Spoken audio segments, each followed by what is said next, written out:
कविता की सास बहुत तेज थी और उसका पति माँ का गुलाम। ऐसे में कविता के पास सिर्फ एक रास्ता बचा। मेरे पापा के पास अब पैसे नहीं है देने के लिए। शादी को 6 महीने नहीं हुए और 10 बार आप लोगों ने मुझे पैसे लेने के लिए घर भेजा है।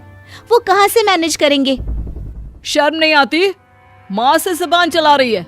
अरे 10,000 भी नहीं है क्या तेरे पापा के पास? घर कैसे चलेगा? कैसे चलेगा मतलब? शादी की है मेरे पापा ने। सॉफ्टवेयर इंजीनियर हूँ मैं। और तुम्हारा बिजनेस कैसे क्या चलेगा? पापा थोड़ी ना चलाएंगे घर हम लोगों का, हमें ही तो काम करना पड़ेगा। जा जा फिर काम कर, घर का काम कर, फिर ऑफिस जा, सैलरी ला कर मुझे दे और बीच बीच में अपने बाप के घर से पैसे भी लेकर आ। अरे बिजनेस है नहीं, करना है, उसके लिए पैसे कहाँ से आएंगे? इंद्र भगवान तो नहीं देंगे ना पैसे, वो तो तुम ही लेकर आओगी मायके से। देखिए, मैं आखिरी बार बोल रही हूँ, मैं पापा के घर नहीं जाऊंगी। अभी मेरी छोटी बहनें भी हैं कंवारी, उनकी भी शादी करनी है पापा को। देखो, मैंने सिर्फ शादी पैसे के लिए की थी। पापा के पास पैसे है तो ले आओ, वरना कोई और घर देख लो। क्या क्या मतलब कोई और घर देख लो? अरे भीख नहीं मांग रही हूँ मैं, शादी की है और जानते हैं ना शादी तोड़ने पर क्या देना होता है। तभी वहां ससुर जी आ जाते हैं। हाँ जी हाँ, धमकियाँ दी जा रही हैं। और कल की आई लड़की पता है ना कहाँ कहाँ पहचान है हम लोगों की। और अगर ज्यादा दिमाग लगाने की कोशिश की तो बाकी बहनों को भी शादी नहीं होने देंगे, समझे? सारा पैसा बाप का कोर्ट कचहरी में लगा देना। कविता को ससुर की बात समझ में आ जाती है और वो डर जाती है। वो समझ नहीं पाती कि वो क्या करे कि सास बोल पड़ती है। सुन, कल सुबह पहली फुर्सत में अपना कपड़ा बांध कर निकल जाना।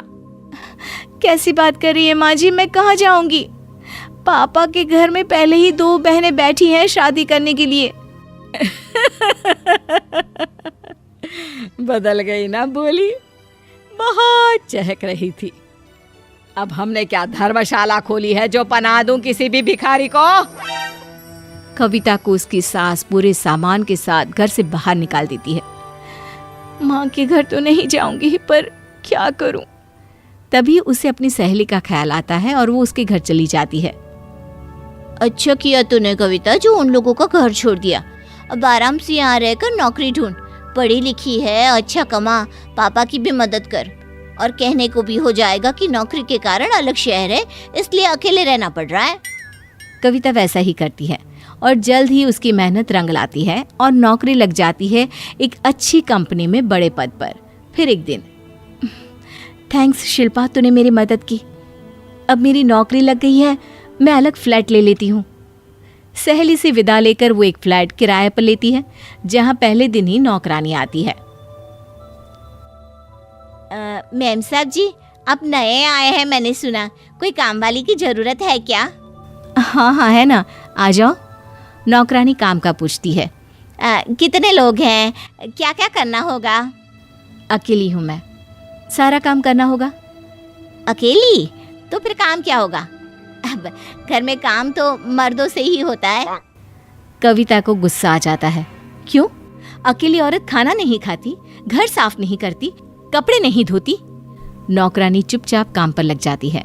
कविता के लिए ये सवाल बहुत था कि अकेले उसे समाज कैसे देखेगा। ऑफिस में शाम को एक लड़का मिलता है। हेलो कविता, सुना अकेली रहती हो, पति कहाँ रहता है? वो मैं तलाक लेने के प्रोसेस में हूँ। ओहो, कोई ना। देखो, शादीशुदा तो मैं भी हूँ, 2 बच्चे भी हैं, लेकिन मैं समझ सकता हूँ परिवार की चिक। चलो, मैं तुम्हें डिनर पर ले चलता हूँ। अकेली रहती हो तो अकेली रहती हूँ, लेकिन बहुत खुश हूँ। वैसे आपका तो परिवार है, 7 बच्चे भी हैं, लेकिन फिर भी आप मेरे साथ डिनर पर जाना चाहते हैं, तो अकेले होने से क्या होता है? वो वहां से चुपचाप चला जाता है। कविता को समझ में नहीं आता कि आखिर उसके अकेले होने से फर्क क्या पड़ता है। उधर उसके ससुराल वाले। मामा, सुना है कविता की बड़ी कंपनी में लाखों की नौकरी लगी है। क्या बात है बेटा, सोने का अंडा देने वाली मुर्गी लगती है। चल घर ले आते हैं। पर माँ, मैंने तो तलाक के लिए अर्जी दे दी थी, किस मुंह से लेने जाऊं? अरे इसी मुंह से जाएगा, और किस मुंह से जाएगा? बोल देना गलती हो गई, याद आ रही थी, वैसे भी अकेली को तो समाज जीने नहीं देता। कह दे सबको पति की जरूरत होती है, तुम्हें भी मेरी जरूरत होगी ना। हाँ माँ, ये तो है, इस बात पर तो वो भाग कर आएगी और साथ में लाएगी लाखों की सैलरी। कविता का पति उससे मिलने उसके ऑफिस पहुंच जाता है। कविता पति को सामने देखकर हैरान हो जाती है। कैसी हो कविता? मैं तो ठीक हूँ, सॉरी वक्त नहीं मिल पाया। तलाक पेपर पर साइन तो कर दिए हैं, कुरियर करने ही वाली थी। वैसे आ गए हैं तो लेकर ही चले जाओ। पति कविता के सामने जाल फेंकता है। हाँ हाँ क्यों नहीं, लेकर तो जाऊंगा ही, लेकिन तलाक के पेपर नहीं। तुमको कविता, मैं तुम्हारे बिना नहीं रह पा रहा हूँ। देखो, मैं भी साथ रहना चाहती थी, पर तुम्हारी माँ। क्या हम लोग अलग होकर रह सकते हैं? अब नहीं, मैं माँ को नहीं छोड़ सकता हूँ। मैं माँ को समझा दूंगा, वो मान जाएंगी। फिर अब तो तुम नौकरी भी कर रही हो, अरे कौन सा उनके साथ उनके घर पर रहना है। मैं भी कोशिश कर रहा हूँ बिजनेस शुरू करने के लिए, कहीं से लोन या किसी रिश्तेदार से पैसे ले लेता हूँ। नहीं, पैसे तो हैं मेरे पास, वो ले लेना। और कविता अर्नव के साथ घर आ जाती है। आओ आओ बहू आओ, माफ कर दो, गलती हो गई। वो क्या है ना, घर तो घर ही नहीं लग रहा था। मुझे भी माँ जी अकेले रहना ठीक नहीं लग रहा था। थोड़े दिन तक सब ठीक चलता है, लेकिन फिर एक दिन। क्या बात है बहू, इस महीने पैसे नहीं दिए मेरे हाथ में? माँ जी खर्चे क्या है बता दीजिए, मैं पैसे निकाल दूंगी। वो क्या है ना, सैलरी बैंक में जाती है। मतलब ये कहना चाहती हो कि पैसा बैंक में रहेगा? अरे ना ना ना ना, एक एक पैसा मुझे मेरे हाथ में चाहिए। और बेटे को जो पैसे दिए थे बिजनेस के लिए वो कम पड़ गए हैं, तो अगले महीने की सैलरी एडवांस ले लेना, समझी? नहीं, कभी नहीं। मैं अपने पैसे किसी को किसी हालत में नहीं दूंगी।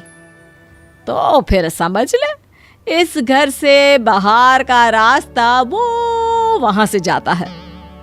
हाँ कविता, पैसे कमा रही हो तो सारे पैसे घर पर दो, बैंक में क्यों रखना है तुमको? और देखो, मैं कोई बिजनेस नहीं करने वाला, कमाई का जिम्मा तो तुम्हारा ही होगा। ओहो, तो कमाई देखकर आप लोगों ने मुझे घर पर बुलाया था चालाकी से? और नहीं तो क्या, हुस्न परी हो क्या तुम कोई? अरे अकेली औरत का अकेले रहने का मतलब समझती हो ना, क्या होता है? नहीं रह पाओगी अकेली। अरे रहने को छत दे रहे हैं, ये क्या कम है? और मैं पति का नाम भी दे रहा हूँ। ये किसने कहा कि औरत अकेली नहीं रह सकती है? मेरे पिता ने मुझे मजबूत बनाकर समाज में रहना सिखाया है, जिससे मैं आप जैसी औरतों का और समाज में अर्नव जैसे गंदे आदमियों का सामना कर पाऊं। बाकी औरत अकेले रह सकती है, बस शर्त है आप जैसे समाज के लोगों को वो इग्नोर कर दे। मैं चली, क्योंकि मुझे मेरे पिता ने आत्मसम्मान के साथ रहना सिखाया है। फिर वो किसी के साथ हो या अकेले, फर्क नहीं पड़ता। हीना और विवेक की जोड़ी कॉलेज से साथ थी।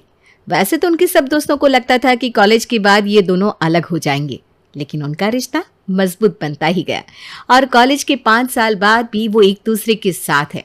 ना ही साथ है, लेकिन उनकी तो सगाई भी हो चुकी है और जल्दी ही शादी भी होने वाली है। मुझे तो यकीन ही नहीं हो रहा कि तुम विवेक के साथ हो अभी तक। साथ क्या, जल्दी ही इनकी शादी भी होने वाली है। हाँ, तो मैंने कहा था ना, हम दोनों कभी अलग नहीं होंगे। हाँ, लेकिन कॉलेज में जितने भी कपल थे वो सारे अलग हो गए। हमें लगा था कि तुम दोनों भी ऐसे ही हो जाओगी। सच कहूँ तो हम सबको ऐसा लगा था कि तुम दोनों तो बस ऐसे ही हो। हाँ, लेकिन अब तो मान गए ना कि हम दोनों कभी अलग नहीं होंगे। अब तो जल्दी ही हमारी शादी भी होने वाली है। वैसे शादी का क्या प्लान किया है? मैंने तो विवेक से कह दिया है कि मुझे जुलाई में ही शादी करनी है। क्या जुलाई के महीने में? बरसात में शादी करेगी तू? अरे पर क्यों? तुझे पता है बारिश में सब कुछ कितना गंदा हो जाता है। अरे तुम लोग बारिश को ऐसी नजर से देखते हो, मेरी नजर से देखो तो बारिश कितनी रोमांटिक होती है। सोचो जरा, विवेक और मैं बारिश में फेरे ले रहे हैं। शादी के बाद हम पहाड़ों में जाएंगे घूमने, वहां बारिश में हम दोनों मैंने तो यही सोचा है कि मैं अपनी शादी बारिश में ही करूंगी। अच्छा, लेकिन तेरा मेकअप? अरे मेकअप का क्या है, आजकल सब कुछ वाटरप्रूफ हो गया है। मैंने तो सोच लिया है कि हम शादी के बाद हनीमून पर पहाड़ों में जाएंगे। शादी के बाद जब हमारी पहली बारिश होगी, मैं विवेक के साथ होंगी। उसके घर में हम दोनों घर की छत पर साथ में जाएंगे, साथ में भीगेंगे, गर्मा गर्म चाय पियेंगे और एक लॉन्ग ड्राइव पर जाएंगे। वाह वाह, लगता है हिना ने सब कुछ प्लान करके रखा है। लेकिन हम सब बारिश में तैयार होकर कैसे आएंगे?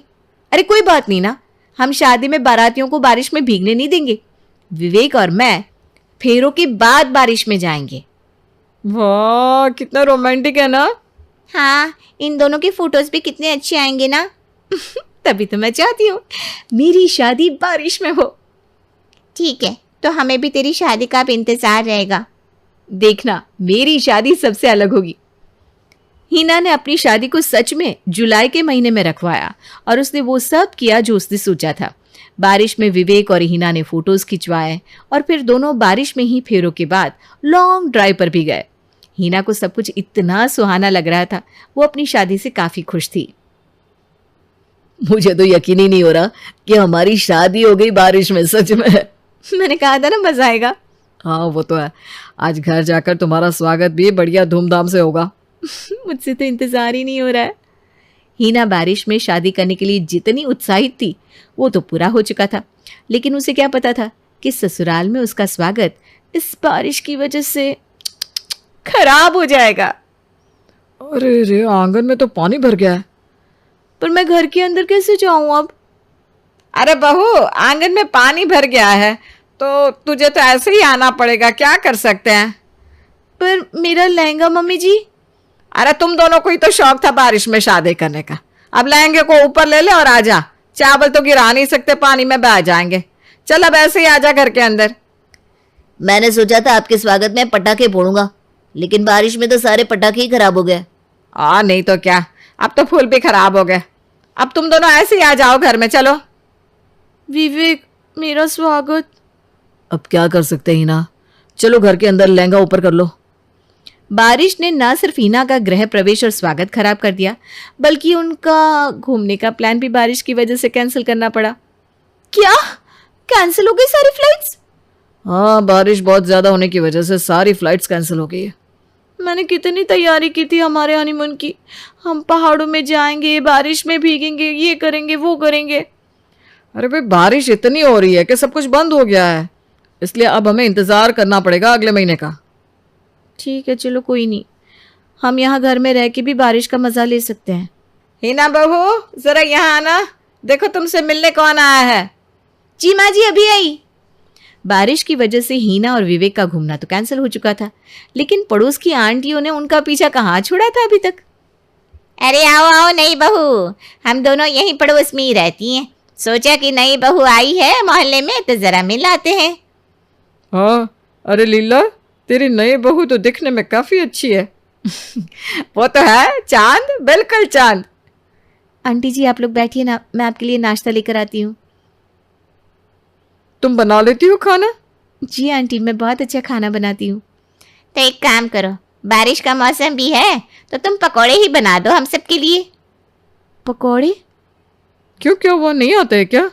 नहीं नहीं, आते हैं ना, बिल्कुल। मैं यहाँ इनके लिए पकौड़े बनाती रहूँगी और बारिश भी बंद हो जाएगी। मैं कब विवेक के साथ लॉन्ग ड्राइव पर जाऊँगी फिर। अच्छा सुनो बहू। जी आंटी। अलग अलग तरह के पकोड़े बनाना, ठीक है? प्याज के, टमाटर के, आलू के, मिर्ची के। हमें ना एक जैसे पकोड़े अच्छे नहीं लगते। जी आंटी जी, अभी बना कर लाती हूँ।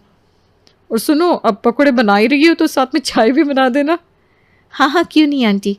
और कुछ आपको अगर खाना हो तो? अरे नहीं नहीं, बस साथ में पूरियाँ तो बनाओगी। इतना ज्यादा हम नहीं खाते। जी आंटी। बाहर बारिश होती रही और हिना सबके लिए चाय और पकौड़े बनाती रह गई। उसका विवेक के साथ लॉन्ग ड्राइव पर जाने का सपना सपना ही रह गया। लेकिन 2 दिन के बाद फिर से आज बारिश हो रही थी, जिसे देखकर हिना काफी खुश हो गई। आज तो विवेक के साथ छत पर जाकर बारिश में भीगूंगी और चाय की चुस्की लूंगी। अभी रसोई में जाकर चाय बना लेती हूँ। अरे भाभी, अच्छा हुआ आप यहीं मिल गई, मेरे लिए भी चाय बना दीजिए। अरे हाँ, 1 कप मेरे लिए भी रख देना। माँ, खाने को कुछ है क्या? बारिश में ना भूख भी ज्यादा लगती है।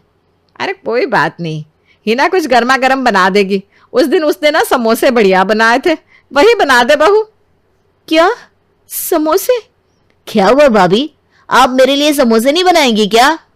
अरे नहीं नहीं, बना देती हूँ ना। और मेरे लिए भी बना देना। अरे एक काम कर बेटा, सबके लिए ही बना दे। हाँ, खाओ समोसे। पता नहीं मैं बारिश का मजा कब ले पाऊंगी। हिना की रोमांटिक बारिश अब जैसे परेशान करने वाली बारिश सी बन गई थी। कभी देखो तो छत पे कपड़े नहीं सूख रहे थे, कभी आंगन में पानी भर जाता तो उसे निकालना पड़ता। अरे इन कपड़ों में से तो सीलन की बदबू सी आ रही है।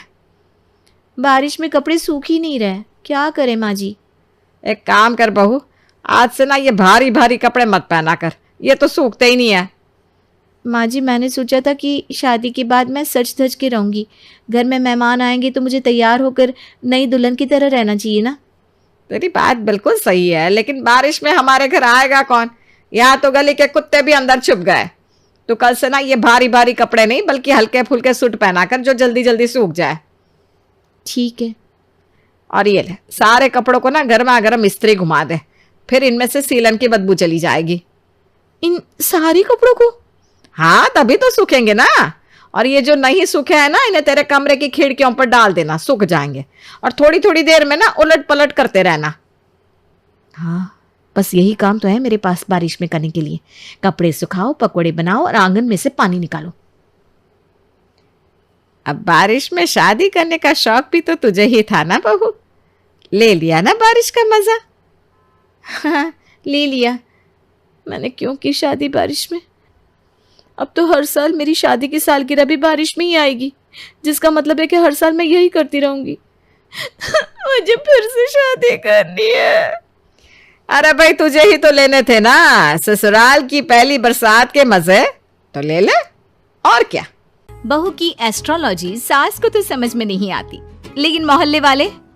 अरे रमा जी, कहाँ है आपकी बहू रानी?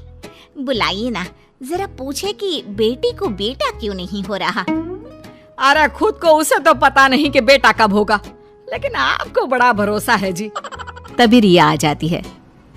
अरे शर्मा आंटी, आइए आइए, कैसे आना हुआ?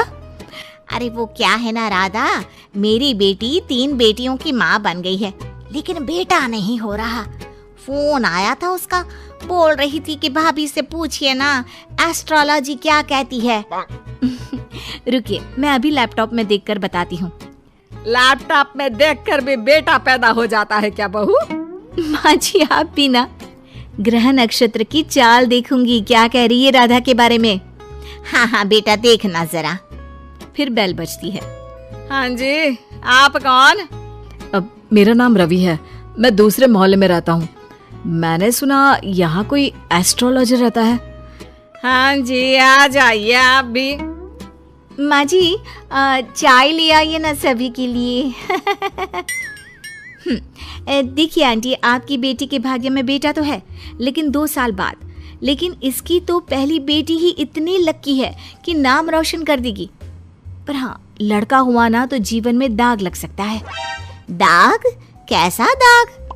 जैसे वो किसी का खून कर दे या फिर चोर बन जाए, क्योंकि एस्ट्रोलॉजी कहती है 3 लड़के के बाद होने वाला लड़का ना सुखी रहेगा ना रहने देगा।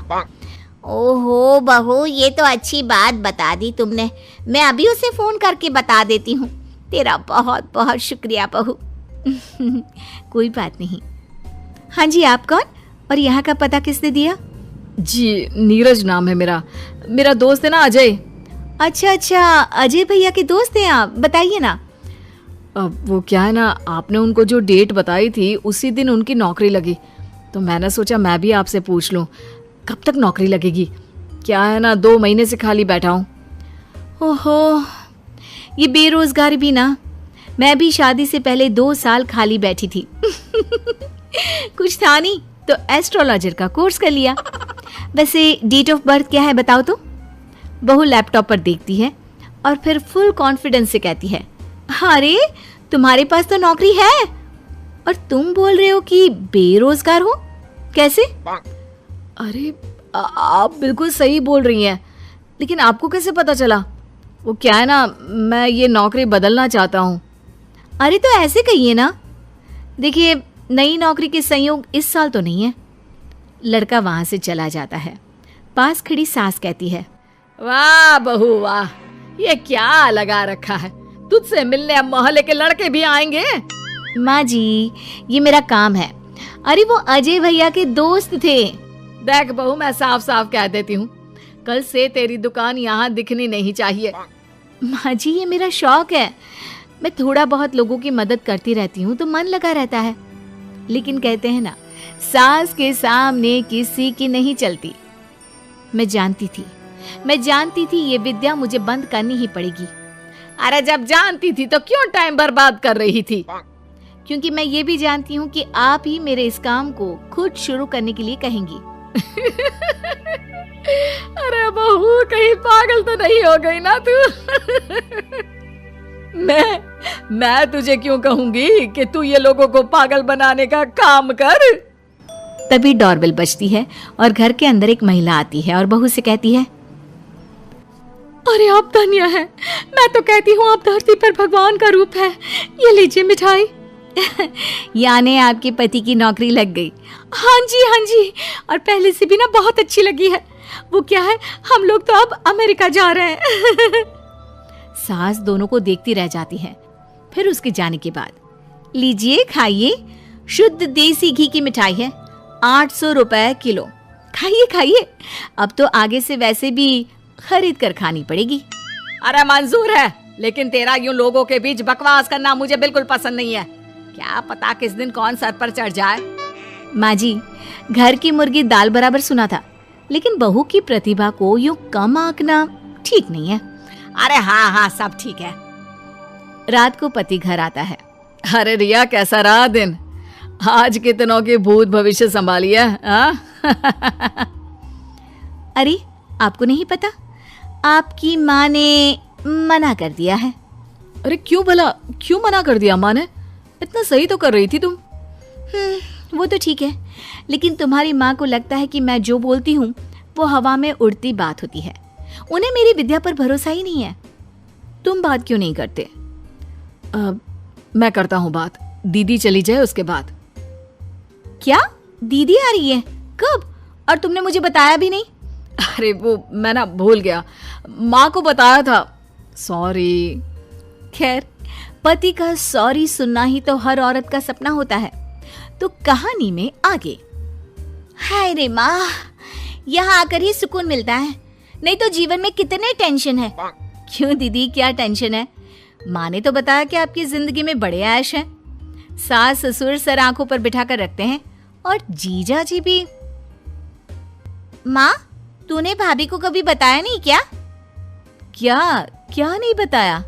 अरे कुछ नहीं, ये अपना लैपटॉप खोलकर ढोंगी बाबा बन जाएगी। अरे कुछ भी मत बोलना इसके आगे। छोड़िए दीदी आप माँ की बातों को, मुझे बताइए क्या समस्या है?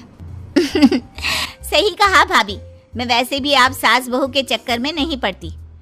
वो क्या है ना भाभी, अब तक कोई बच्चा नहीं होने के कारण घर पर सभी परेशान रहते हैं और अब तो मुझे भी अच्छा नहीं लगता। अरे बस इतनी सी बात? इतनी सी बात? देखा इसकी हरकत। चलिए मैं बताती हूँ कि कब होगा बच्चा आपको।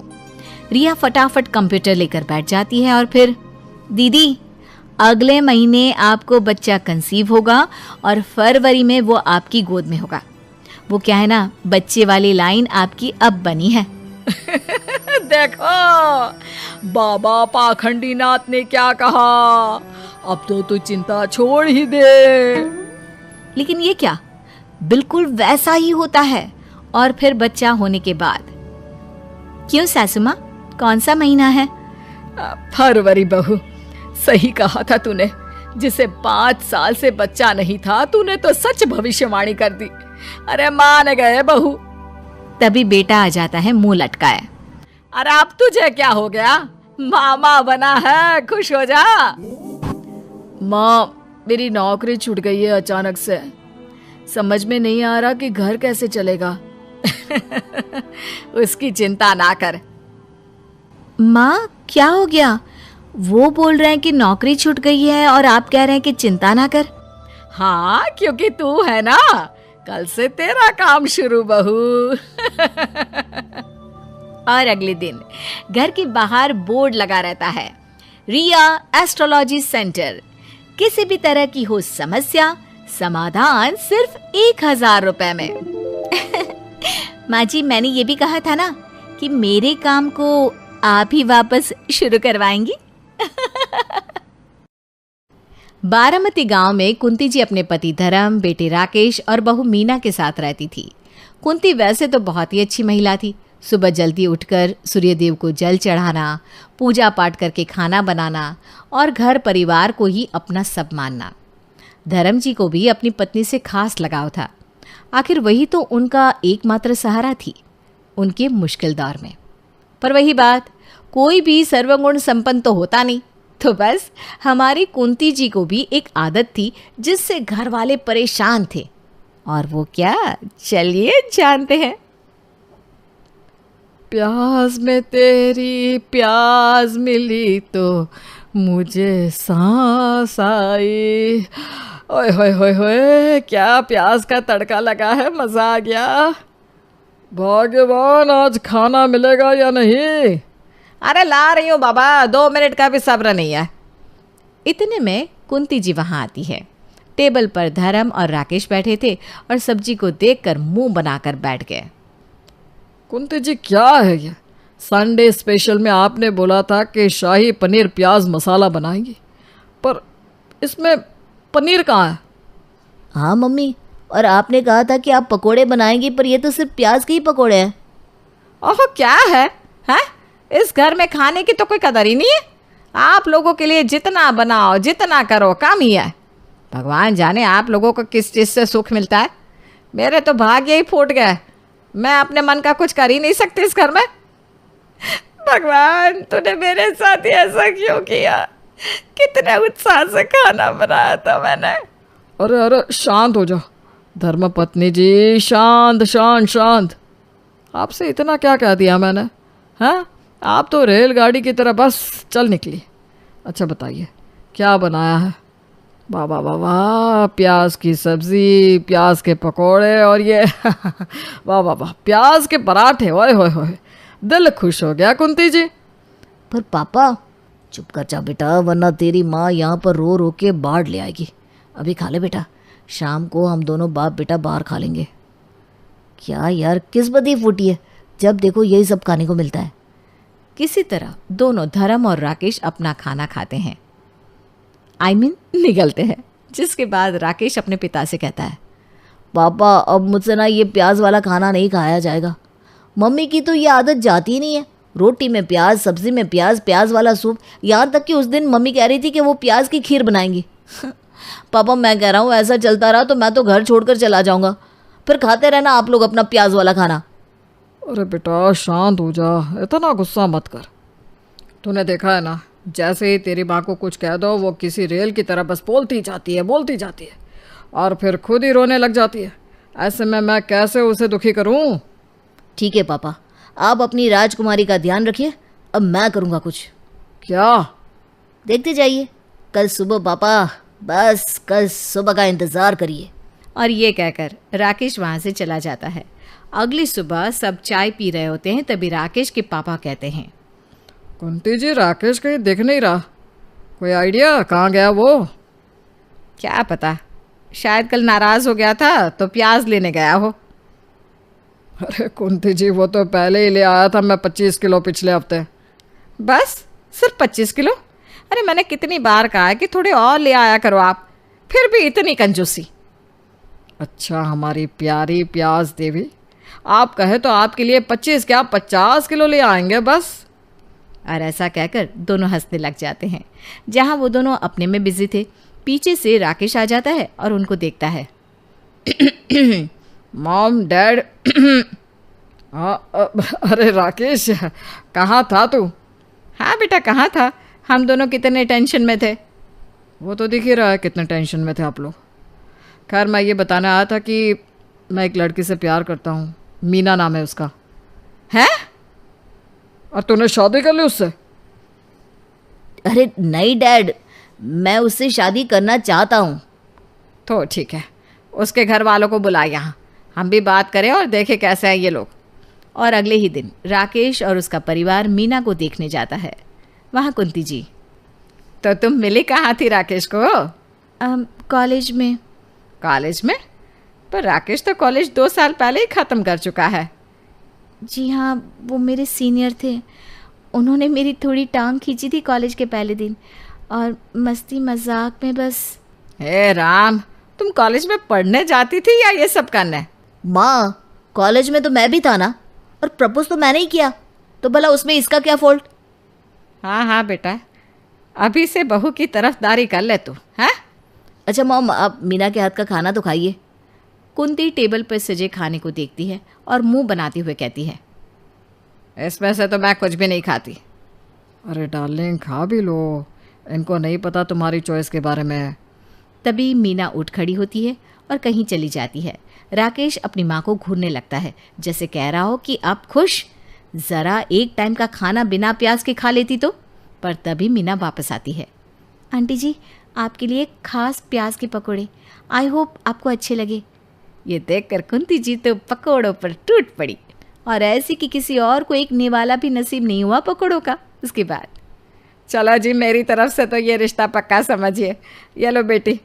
कुंती अपने पर्स से कुछ निकालकर मीना के हाथों में रखती है। ये लो 101 रुपये, और ये गीला गीला सा क्या है हाथ में? छी आंटी जी, ये क्या किया? इतना कहकर मीना अपने हाथ से दोनों चीज़ें फेंक देती है। मम्मी, आपने क्या रख दिया उसके हाथ पे?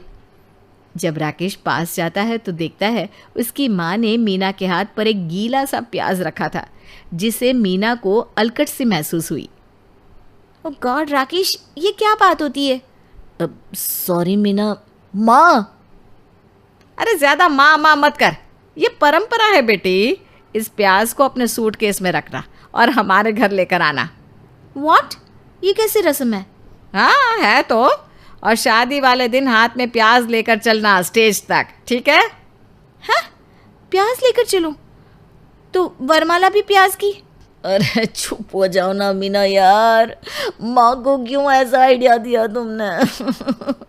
अरे वाह वाह वाह, जीती रहे मेरी बहू, तू तो मेरी फेवरेट है। ऐसा आइडिया तो मेरे दिमाग में भी नहीं आया। क्या बात क्या बात क्या बात। बहन जी, वरमाला तो प्याज की ही होगी, छोटे छोटे पिंक पिंक प्याज। मीना की माँ थोड़ी अनकंफर्टेबल होते हुए कहती है। अच्छा जी, और कुछ लेना देना? हाँ बहन जी, हम दहेज तो लेंगे ही। कुंती जी, ये आप क्या कह रही हैं? दहेज में हम आपसे पूरे 50 किलो प्याज लेंगे। क्या? क्या? क्या? अरे बस इतना सा ही तो चाहिए। बहन जी, आजकल प्याज के दाम आसमान छू रहे हैं, इससे अच्छा तो हम आपको फ्रिज और वॉशिंग मशीन दे देते।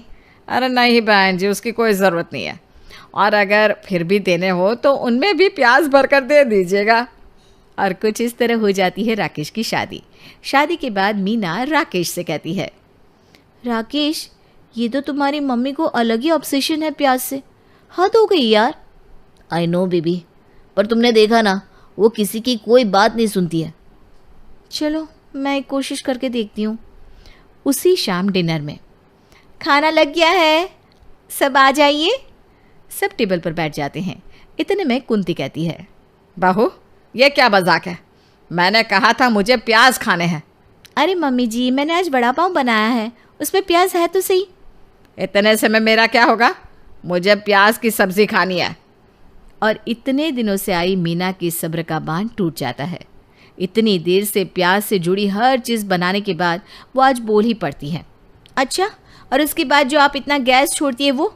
अरे माँ जी, इतनी गैस, वो भी इतनी जहरीली कि गली में रात को घूमने वाले कुत्ते भी डर के दूसरी गली में चले जाते हैं और वहाँ हाथ जोड़कर भगवान से विनती करते हैं कि प्लीज़ हम नहीं भोंकेंगे, बस ये बदबू हटा दो। आपके बालों से लेकर हाथों तक सब में सिर्फ प्याज प्याज प्याज की स्मेल।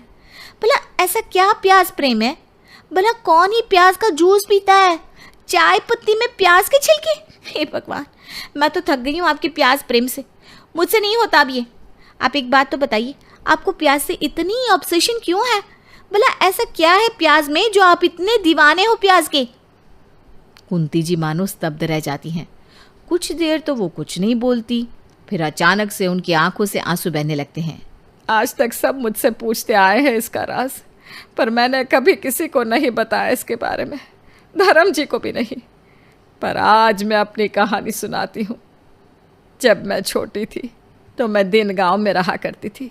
वहाँ हम लोगों के पास लोग नीच काम करवाने आते थे और हमें छूते भी नहीं थे। खाने के नाम पर भी हमारे पास कुछ नहीं था सिवाय रूखे चावल के। पर एक दिन हमारे गांव में अचानक से एक प्यारे से प्याज की खेती हुई। हम सब गांव वालों ने वो प्याज के पेड़ से प्याज लेकर एक एक छोटा दाना खाया और तब से हम सबके दिन फिर गए। प्याज की खेती, प्याज से अलग अलग खाना बनाकर हम सबकी जिंदगियां संवर गई। और बस इसी कारण से मैं हमेशा प्याज खाती हूँ, जिससे मैं अपने गांव से, अपने लोगों से, अपने बचपन से जुड़ी हुई हूँ।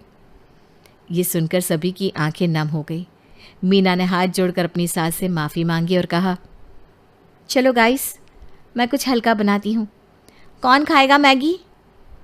मैं हाँ, पर मुझे प्याज के तड़के वाली ही चाहिए। हाँ। अरे क्या सारा दिन कमरे में ब्यूटी पार्लर वाली को बुलाकर बैठी रहती है बहू? कभी गलती से किचन में देख ले, टोकरी में कौन सा आलू सड़ रहा है, टमाटर फ्रिज में गल रहा है।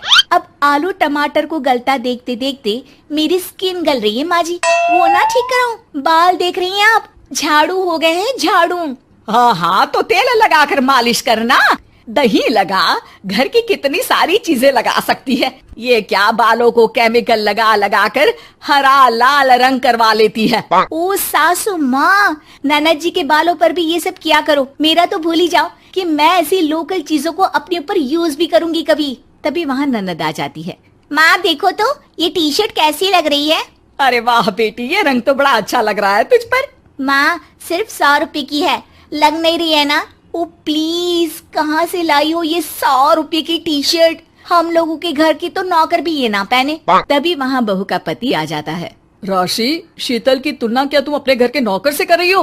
अरे छोड़ो ना भैया, ये बताओ टी शर्ट कैसी लग रही है? बहन नहीं चाहती थी कि उसके कारण भाई और भाभी के बीच लड़ाई हो, लेकिन राशि, लास्ट ईयर मैं लंदन गई थी ना, तब की फोटो।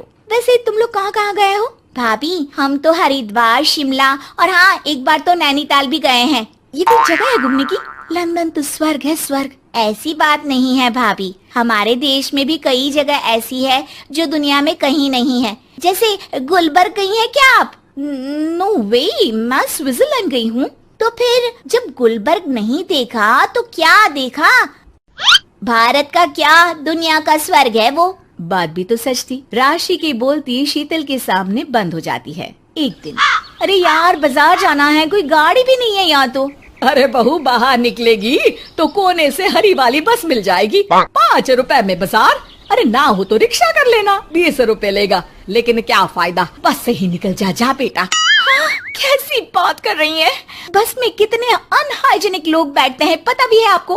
पता नहीं कौन क्या करता है, कहाँ जा रहा है, कहाँ से आ रहा है, और मैं उन लोगों के बीच बैठ जाऊं। अच्छा बहू, एक बात बता, तुम लोगों के घरों में जो ड्राइवर काम करते हैं ना, उन लोगों का पता है तुम्हें कि वो कहाँ से आते हैं, क्या खाते हैं, क्या पीते हैं? अरे माँ जी, आपसे कौन बहस करे, टैक्सी ही बुला लेती हूँ। कौन इतनी पेन ले गर्मी में। अरे बहू, पैसे बचाना सीख। 2 पैसे बचाएगी तो मुसीबत के वक्त काम आएंगे। मुसीबत, वो भी पैसों को लेकर? अरे माँ जी, हम लोगों के घर की तो कटोरी भी चांदी की होती है। अरे भगवान ना करे कि जरूरत पड़े, लेकिन जरूरत बताकर नहीं आती बहू। तभी वहाँ ननद आ जाती है। भाभी, आपके पापा किस प्रोफेशन में है? मतलब चांदी की कटोरी में खाना जरूर बड़े व्यापारी होंगे ना? अरे नहीं, वो फाइनेंसर है। यहाँ का पैसा वहाँ और वहाँ का पैसा यहाँ, समझ लो टोपियाँ घुमाते हैं बाजार में। तो सोचो, आपके पापा ने भाई से आपकी शादी क्यों की होगी? वो तो ऐसा नहीं करता, सिंपल सी नौकरी करता है वो तो।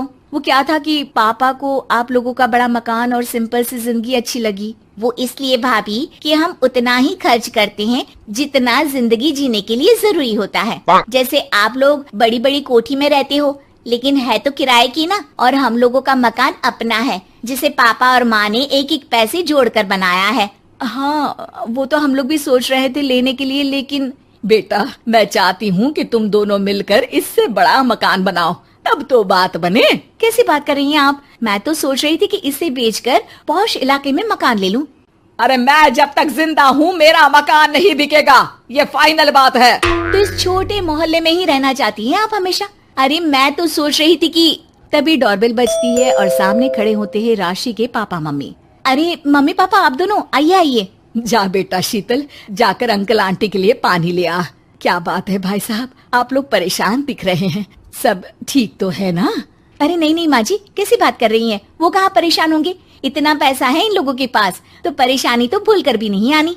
तभी राशि की माँ सास के सामने रोने लगती है। अरे क्या बताएं बहन जी, हमारा तो सब कुछ खत्म हो गया। ये तो भला है कि भले घर में राशि की शादी करवा दी, वरना अब तो हम लोगों के पास रहने के लिए छत भी नहीं है, इसलिए आप लोगों के पास आए हैं।